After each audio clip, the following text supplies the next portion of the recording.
Hi, welcome to day 8 and 9 of my CKA Daily Recap Exam Prep series. Today we'll be going over the Kubernetes security topic, specifically around access and CRDs. How does RBAC control access to cluster resources? Roles define permitted verbs on resources within a namespace, and role bindings attach those roles to users or groups. Cluster roles and cluster role bindings work the same way, but apply cluster-wide, covering non-namespace resources like nodes and PVs. What are service accounts, security context, and network policies? Service accounts provide pod-level identity for API access.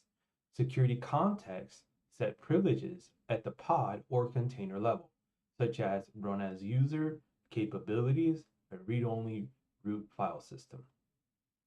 Network policies define ingress and egress rules and restrict traffic between pods using label selectors and port specifications. Now, how do CRDs, custom controllers, and operators extend Kubernetes? A CRD registers a new resource type in the API. A custom controller watches for changes to the resource and takes action.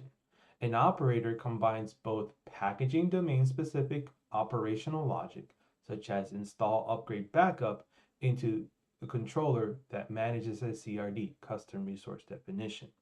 Now, this I did on day 8. Now we're going to go over to day 9.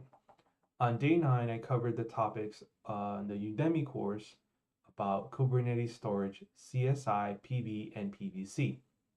Now, how does this container storage interface, CSI, work? A CSI is a standard that lets any storage vendor write a driver that integrates with Kubernetes and any other orchestrators without changing core Kubernetes code. It replaced the older in-tree volume plugin model.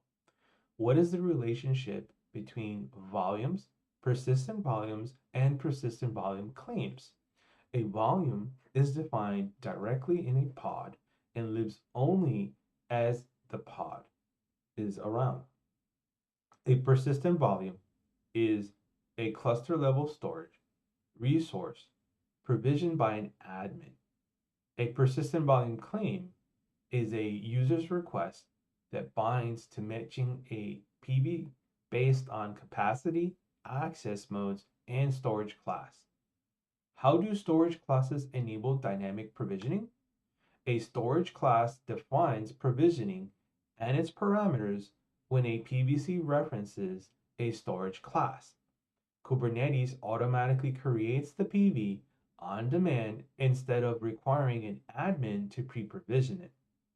Setting a default storage class means PVCs, persistent volume claims, policies apply to persistent storage. What access mode and reclaim policies apply to persistent storage?